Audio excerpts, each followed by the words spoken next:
கிறிஸ்துவுக்குள் பிரியமுள்ள சகோதர சகோதரிகளே, பலன் தரும் தேவன் எபிசோட் 1687க்காய் கர்த்தரை துதிக்கிறேன், மகிமைப்படுத்துகிறேன். இந்த நாளிலும் ஏசாயா 41 அதிகாரம் 19வது வசனம்.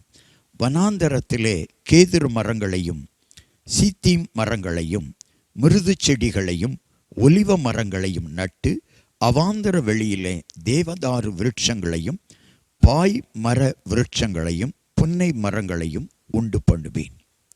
கர்த்தர் சொல்லுகிற ஒரு அருமையான வாக்குத்தத்தம். உன் வாழ்க்கை வனாந்தரம் போல இருக்கிறதா? விலை உயர்ந்த காரியங்கள், விலையேறப்பெற்ற காரியங்கள் உன்னை தேடி வரும்.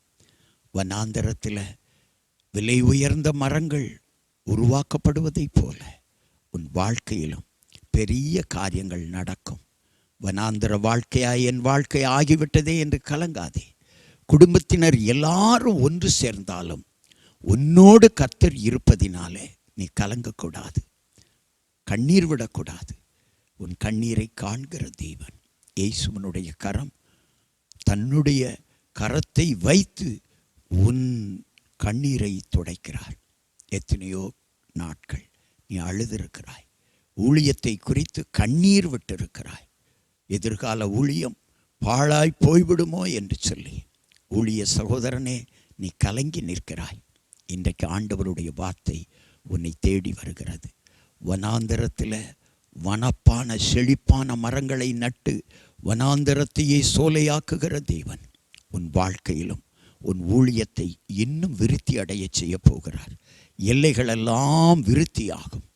குடும்பத்தில் வனாந்தர வாழ்க்கை இருக்கிறதா? பயப்படாதீர்கள். குடும்பத்தினர் ஒன்று சேர்ந்து கொண்டு உன்னை எதிர்த்தாலும் நீ கலங்காதே. உன்னோடு இருக்கிறவர் உலகத்தில் இருப்பவர்களை காட்டிலும் பெரியவர். கலங்கிவிட வேண்டாம். கர்த்தர் உன்னோடு கூட இருந்து நடத்துவார்.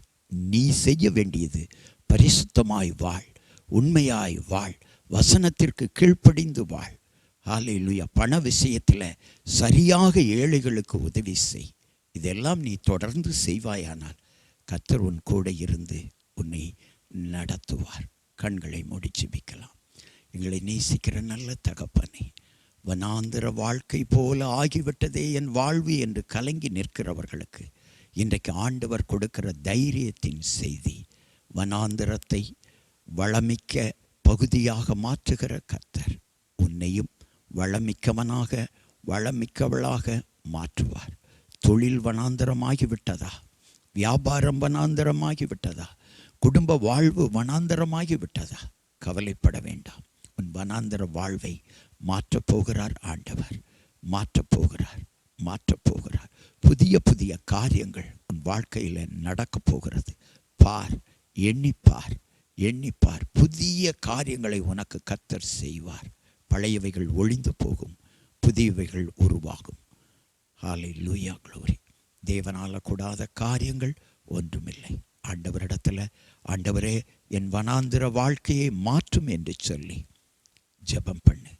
உன் வாழ்க்கையை வனாந்தரமாக மாற்ற, உன் ஊழியத்தை வனாந்தரமாக மாற்ற யார் முயற்சித்தாலும் கலங்காதே. அவர்கள் உலகத்தார்கள், அப்படித்தான் இருப்பார்கள். நீயோ தேவ மனுஷனே, நீயோ தேவ மனுஷியே, கலங்காதபடி கர்த்தர் உன்னோடு இருக்கிறார் என்ற நம்பிக்கையோடு ஊழியத்தை செய், குடும்பத்தை நடத்து, தொழிலை செய், வியாபாரத்தை செய். பயப்படாதே. இயேசு உன்னை உயர்த்துவார், உன் கரம் பிடித்து நடத்துவார். நீ கலங்கவே வேண்டாம். அவர் உன் தேவன். நீ கடைசி நிமிடத்தில் கூட கர்த்தர் உன்னை தூக்கி நிறுத்தி விடுவார். இயேசுவின் கரத்தில் கொடுத்து ஜெபிக்கிறேன் பிதாவே, ஆமென்.